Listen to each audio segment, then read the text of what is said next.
Gracias. Muchas gracias. Y bueno, recién lo decía Patricia, el ataque de Cristina a la justicia, la respuesta de Lorenzetti, Cristina versus Lorenzetti, el gobierno, la Casa Rosada versus la justicia.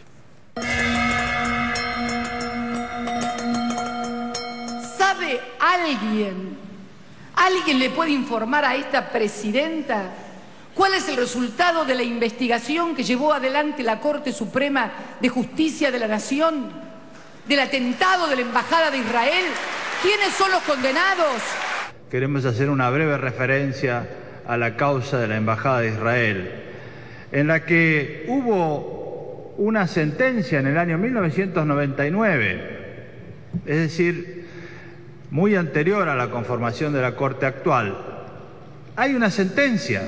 Esa sentencia determinó cuál es la materialidad del hecho y la imputabilidad, es decir, quiénes eran los culpables, y encontró culpable a un grupo, Hezbollah, parte de la yihad islámica. Esa sentencia está publicada y fue consentida por las partes, de manera que nosotros no podemos, como tribunal, modificar lo que ya ha sido aceptado y es cosa juzgada. Lo que sí podemos es pedir a los demás poderes del Estado que se lleve adelante lo que el tribunal en aquella época dijo.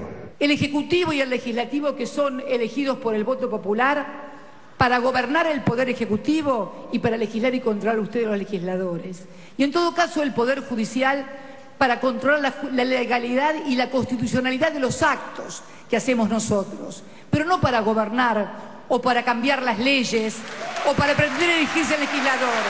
No está mal que hablen los poderes del Estado para poder cooperar. Debe ser uno de los pocos países del mundo donde se censura el diálogo entre poderes. El Partido Judicial se ha independizado, pero de la Constitución, se ha independizado de las leyes, se ha independizado de los códigos, se ha independizado de todo el sistema normativo vigente. No criticamos el argumento, sino que deslegitimamos al emisor. Decimos que el juez no es independiente, que responde a tal, a cual. Y acá nosotros no queremos hacer una cuestión particular de los jueces y jueces, sino hablar del debate democrático en nuestro país.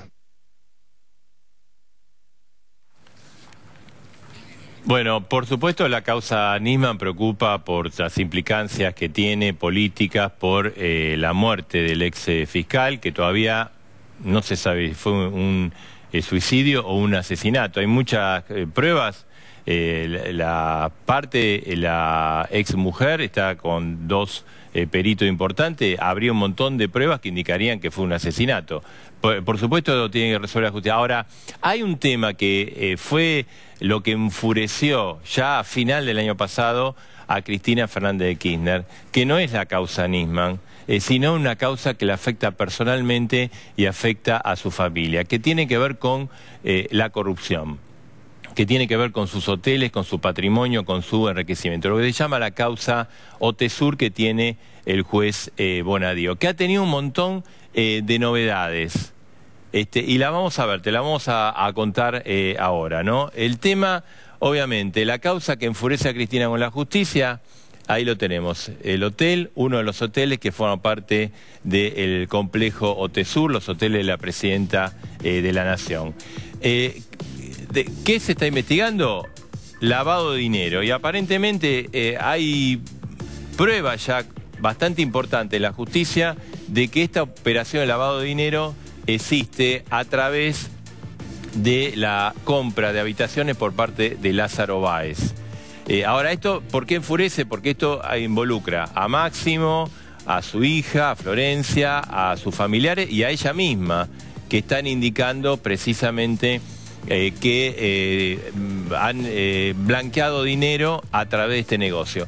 Pero además, la justicia ha detectado por documento que por primera vez aparecen dos, ya se sabía de Lázaro Báez, pero ahora aparece Cristóbal López, también en una suerte de triangulación de boletas para esconder este tipo de operaciones. O sea, Lázaro Báez contrataba las habitaciones que no ocupaba, pagaba cifras millonarias y aparentemente esto es lo que está en estado judicial en este momento y en momento de prueba, aparecen facturas del holding del zar del juego, Cristóbal López. Ahora, esto ha generado un gran movimiento ¿en dónde? En la Dirección General Impositiva. El actual titular de la Dirección General Impositiva, el número 2, Ricardo Echegaray, que se llama Ángel Tonenelli, ha recibido instrucciones de la Presidencia de la Nación a través de Carlos Zanini para tratar de alguna manera dentro de la DGI de mejorar la situación de los papeles de OTESUR dentro de la DGI. ¿Por qué? Porque hay una investigación vinculada a facturas truchas que afecta a OTESUR. Tonenelli, el titular de DGI, está ya operando. Y entre otras cosas puso a su hijo, a Fernando Tonenelli, que tiene un estudio contable, a asesorar, por lo menos lo que está confirmado, a Lázaro Báez, para saber si ordenan todo lo que tiene que ver precisamente con esta causa, cuando le pide a la justicia, bueno, que en la DGI estén prolijos los papeles, cosa que no estarían hasta ahora. Digamos, es incompatible a la función pública que el titular de DGI ponga a su hijo a mejorar la situación de OTESUR, Lázaro Báez y Cristóbal López. Y a tal punto ha ocurrido esto que en las últimas semanas la DGI despidió o presionó al titular de la región metropolitana de la FIP, que tiene el tema OTESUR, está para la FIP en la región metropolitana y en la regional del sur, ¿no? de la Patagonia. Le pidieron que firme un expediente donde directamente se trata de solucionar una cuestión de facturas truchas a favor de OTESUR. El titular se llamaba Ezequiel Lebel, se llamaba porque no es más el titular. Era una persona de riñón de Echegaray y de Tonenelli. Firmó ese dictamen que no produjo la región metropolitana, que vino de arriba, que es para mejorar la situación de OTESUR, pidió licencia, dio parte de enfermo y renunció. Entonces, esto es lo que enfurece a Cristina Kirchner y esta locura y este enfrentamiento contra la justicia. Sí, lo de Nisman le preocupa y mucho, y la causa de encubrimiento, pero esta es la verdadera causa que le preocupa, porque, digamos, de comprobarse todo esto que está en tren de investigación, pone a Cristina Kirchner y a su familia también en una situación muy complicada con respecto al tema de su aumento patrimonial y a sus negocios familiares. Aquí está. Y bueno, y vamos a hablar ahora con los senadores y diputados.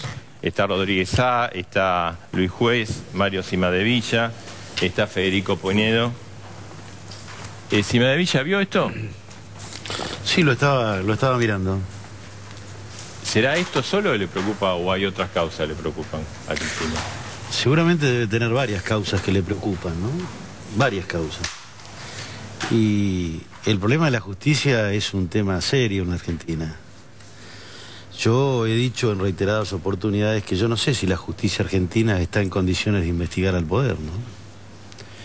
Es decir, ha habido dos cosas. Por un lado, una concepción política del partido que está en el gobierno, y en esto, aunque se enoje alguno en esta mesa, yo no voy a hacer distingos, porque Menem también tenía una corte de mayoría automática, tenía los jueces de la servilleta, que revela que el partido que está en el gobierno entiende que los jueces no deben ser tan jueces de la Constitución, tienen que ser jueces del poder. Y si uno observa la actuación del Poder Judicial, de un sector del Poder Judicial y del Poder Político estos años, esto aparece corroborado, ¿no?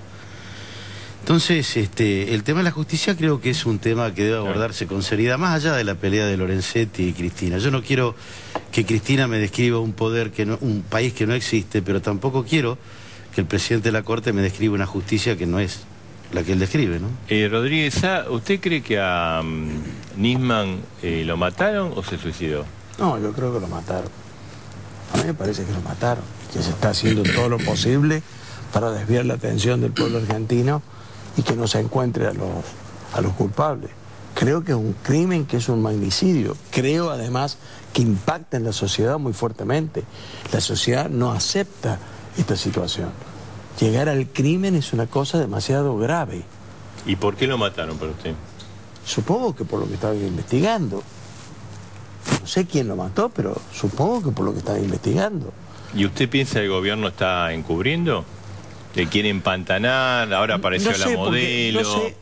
No sé, porque está en manos de la justicia. También la justicia debe hacer un esfuerzo por evitar que se distraiga la opinión pública con tantas cosas. Me parece que hay cosas importantes, que hay que profundizar la investigación y además no perder más tiempo, porque si bien los tiempos en la justicia generalmente son largos, tienen sus tiempos, pero en esto ya van 40 y pico de días y no sabemos todavía si lo mataron o si fue un suicidio.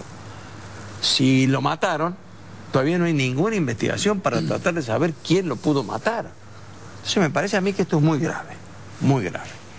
Y con respecto a lo que decía Sima de Villa recién, me parece a mí que las instituciones del país estén deterioradas no es bueno para nadie. Yo desearía poder creer en las instituciones y que cada una de las instituciones del país funcione adecuadamente, que tengamos jueces, que tengamos senadores, diputados, que tengamos ministros, presidentes, gobernadores, intendentes, que cada uno cumpla con su deber y que cumpla con la Constitución y las leyes. Que lo normal sea que se cumpla. Ahora parece que lo normal es que nadie quiere cumplir con la Constitución y la ley. Me parece que hay que... ¿Y usted cómo lo ve? Yo en particular me parece impropia la pelea. Comparto con Mario esta cuestión, ¿no? El país que tenemos no es el que Cristina nos relata y el kirchnerismo nos atropella, y la justicia que tenemos no es la que cuenta Lorenzetti. O sea, esta es la verdad. Las instituciones han venido sufriendo durante estos últimos 15, 20 años una erosión increíble. La justicia ha permitido una fuerte injerencia del poder político. ¿Pero por qué piensa que porque Cristina, digamos, se está ocupando de la justicia hace 2 años más o menos? Pero ¿por qué antes se ocupaba de los medios, antes se ocupaba... Pero un gobierno que no acepta una opinión en contra, mucho menos un fallo. Furia? Y por esto. Si este gobierno no acepta que usted piense distinto, no acepta la opinión de un opositor, ¿cómo acepta una sentencia contraria? ¿Cómo acepta que le imputen a un funcionario? Un gobierno que tiene una altísima cuota de autoritarismo, si es incapaz de reconocer una parte de la verdad en el que está al frente, ¿cómo va a aceptar un fallo contrario de un poder que supuestamente ya tiene que manejar? Y esto es una locura. Esto es un concepto de la democracia que ahí yo le reconozco al presidente de la Corte parte de la razón. Es una locura creer que alguien, porque el titular del Poder Ejecutivo puede controlar el resto de los poderes, que puede hacer lo que se le ocurra, que puede opinar de cualquier manera, que puede hacer que la justicia ha permitido durante mucho tiempo que el poder político, a través de su partidización, su politización, pero bueno, hoy estamos recibiendo las consecuencias de esta forma de haber partidizado la justicia. Un gobierno de altísima intolerancia, es obvio que no acepte que el poder sea sospechado. Entonces, la reacción de Cristina Otesur, sea la que sea, la de Vudú, la de los funcionarios, la de la corrupción, la de investigación, un gobierno de altísima cuota de intolerancia no va a aceptar nunca una sentencia judicial ni una investigación judicial independiente. ¿Pinedo? Yo creo que lo que define la situación es que se ve que hay muchos jueces con muchos casos donde se acusan a funcionarios públicos, hasta del presidente para abajo. Y entonces cuando eso sucede empiezan a decir hay un partido judicial, que son todos estos jueces que están acelerando todas estas causas, Otesur y la DGI y Nisman y todas las causas, sí, Vudú, ¿no? Vudú. Y lo que define la situación, decía yo, es que la pregunta correcta no es por qué ahora todos los jueces están llevando adelante esas causas. La pregunta correcta debía ser por qué no las llevaban antes estas causas. Digo, esto no son delitos de hoy, son cosas que se investigan de hace muchos años, es decir, que sucedieron hace muchos años, ¿no? Le quería preguntar, ¿no? El fallo de Rafecas, ¿qué les pareció? Digamos, hoy, bueno, Policita pide la apelación, ¿no? ¿Cómo lo ve usted? A mí me pareció que el fallo de Rafecas tiene un punto flojo, que es decir, que no hay encubrimiento porque no tuvo éxito. Y la verdad que encubrimiento quiere decir ayudar a un delincuente a que eluda la investigación o que se sustraiga del juez, ¿no? Y se puede ayudar al delincuente y se puede encubrir al delincuente. Ahora, si después el delincuente va caminando por la calle y se abraza con el juez y lo meten preso, bueno, eso no quiere decir que no haya habido encubrimiento, digamos. Así que el tema del éxito y el encubrimiento me parece que es un punto flojo de Rafecas. En otros aspectos el fallo de Rafecas tiene fundamentos, es atendible, no es un disparate, así que es un caso típico que tiene que analizar la justicia y hay que dejarlos que trabajen, ¿no? Ahora los camaristas. ¿Sí, Madevilla? Sí, decía Lorenzetti en su discurso que si una sentencia no nos gusta lo podemos criticar, pero que no deslegitimemos al que dicta la sentencia. Pero también podemos afirmar que hay comportamientos de jueces que se deslegitiman solos. Y Rafecas es un caso. ¿Por qué? Y yo lo he dicho antes de la sentencia de Nisman, creo que en este mismo programa, Rafecas no es un juez que va a investigar al poder, nunca investigó al poder. La carrera judicial de Rafecas está asignada por causas, no solo donde no lo investigó, sino como en el caso Vudú, que todo el mundo cree que Rafecas avanzaba en la investigación, y en realidad lo estaba encubriendo. Los chats que se cursaba Rafecas con el abogado de Van der Roele, hasta Rafecas era el que le sugería las pruebas. Rafecas es el que sugiere que vayan a la FIP a ver si hay un plan de pagos igual que al que le dieron a Chicones.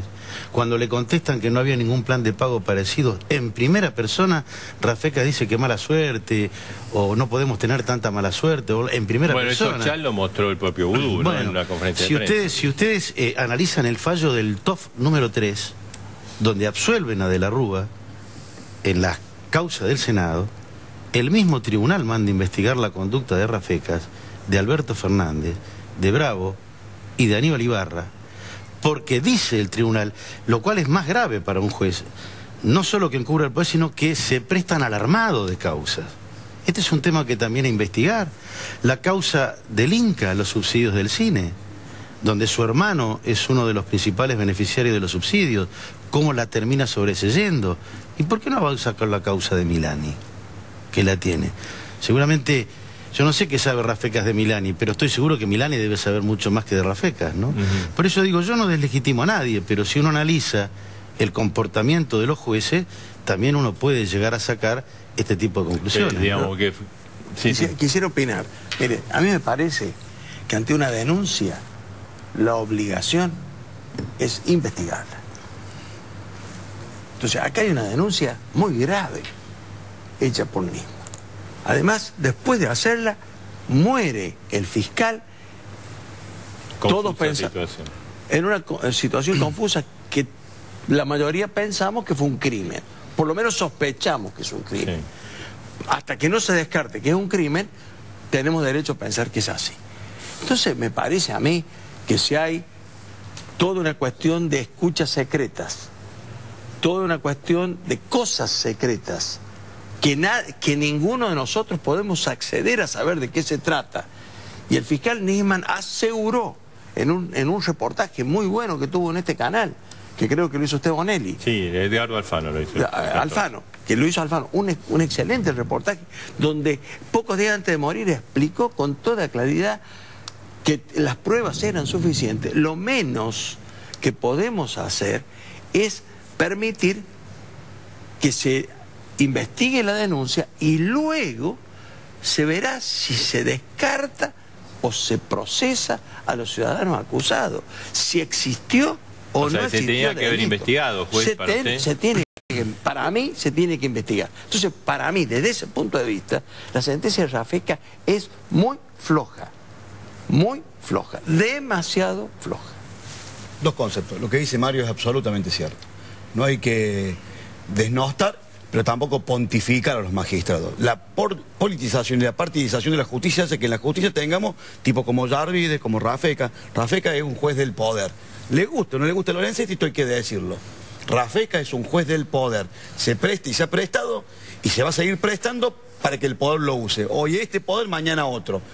Son estos magistrados que tenemos en la Argentina que pululan porque su nombramiento se lo deben al poder político. Entonces, en algún momento terminan tributando al poder político. Ahora, puntualmente, debería haber diligencia. Lo que dice con claridad el Adolfo tiene razón.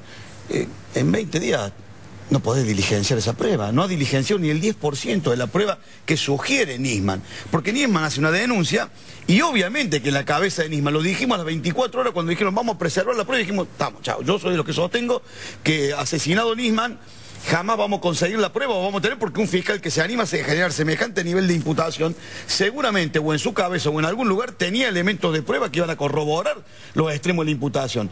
Rafecas no puede desconocer que él solamente con la lectura de la denuncia ordenar el archivo de la causa por entender que no se genera ninguna figura delictiva típica del encubrimiento, sino diligencia la prueba. Si el hombre diligencia la prueba y dice de las escuchas yo no puedo realmente extraer el razonamiento al que había llegado el fiscal Nisman, uno puede creerle, pero la verdad es que en 20 días no diligenció absolutamente nada.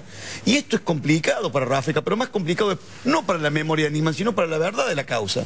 Con lo cual quiero decir que seguramente la Cámara va a tener una tarea titánica, porque va a tener que pararse en un lugar importante, la Cámara va a tener que ordenarle al juez que diligencie parte de esa prueba, para después si tiene que archivar a archive, pero sin haber diligenciado, como decía el Adolfo, parte de esa prueba, para corroborar la existencia o no, la verosimilitud o no de esa prueba, es imposible archivar esa causa. Ahora le quería preguntar, ustedes estuvieron todos en la Asamblea Legislativa, ¿no? No, yo no. Yo sí. ¿A usted no? Bien. ¿Cómo la vieron a Cristina? Porque Cristina, digamos, le tiró con toda Nisman. Hoy hay una solicitada en todos los diarios de la Presidencia de la Nación diciendo que Nisman quería desestabilizar el gobierno mínimamente. Yo creo que la Presidenta trató de limpiar a su gobierno, a ella misma, de la acusación de la AMIA, que es una acusación de extrema gravedad en la Argentina. Y lo malo que pasó ahí fue que se dedicó a atacar a la Corte Suprema por casos que no tenían nada que ver con el tema que ella estaba discutiendo. Entonces la pregunta es, ¿por qué se dedicó a atacar a la Corte Suprema? ¿Por qué a la Corte Suprema? Porque la Corte Suprema no había intervenido en el caso de Nisman ni en el caso de la AMIA. Entonces, hay algo oscuro ahí atrás de esa acusación a la Corte Suprema. ¿Qué es eso? ¿Como una especie de amenaza? No queda claro. ¿A qué se debe el ataque a la Corte? ¿Le costó hacer la vela victoria? No costó nada. Tengo amigos como la presidenta, le digo sinceramente, sí. Me da la sensación que la mujer en un momento dado perdió su compostura, no tengo la sensación, tengo la certeza, perdió la compostura y actuó en defensa propia. Y empezó a argumentar como si estuviera alegando en defensa propia en su propia acusación. Perdió el sentido de la orientación de lo que venía diciendo, porque ella puede decir algunas cosas que dijo.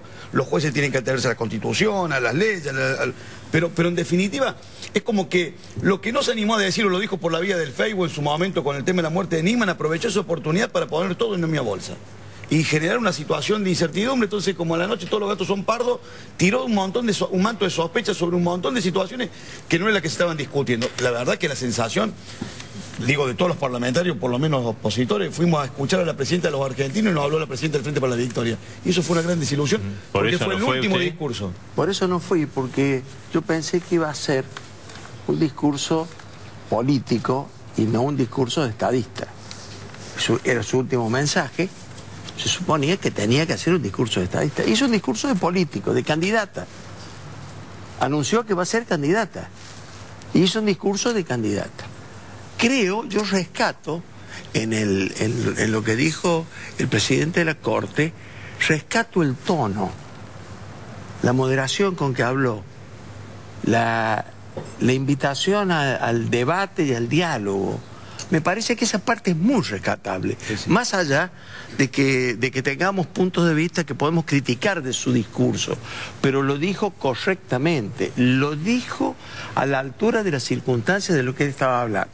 Y eso enaltece las instituciones y mejora la calidad institucional, y me parece que lo tenemos que valorar, porque si no parece que todo estuviera pésimo en la Argentina y que no tenemos solución. Tenemos que rescatar las cosas buenas. Hay del mundo que pareciera que la discusión de los poderes es pecaminoso, me parece. Entonces, ¿cómo no puede hablar con la justicia? ¿Cómo no puede hablar con el Ejecutivo? ¿Cómo no? Que eso es una locura. Creer que los poderes no pueden articular. ¿Cómo no vamos a poder disentir con respeto? Le quería...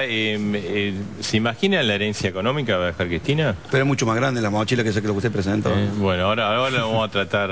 pero mire que hay unos ladrillazos ahí que no me digas, pesan muchísimo. Gracias. Vamos a hacer una pausa. Ahí está Aldo Piñanelli, Carlos Melcoñán. Claro, todo el mundo está concentrado en el tema Nisman, pero mientras tanto todos los días hay un deterioro de la economía. ¿Y qué mochila va a dejar Cristina Kirchner al próximo presidente?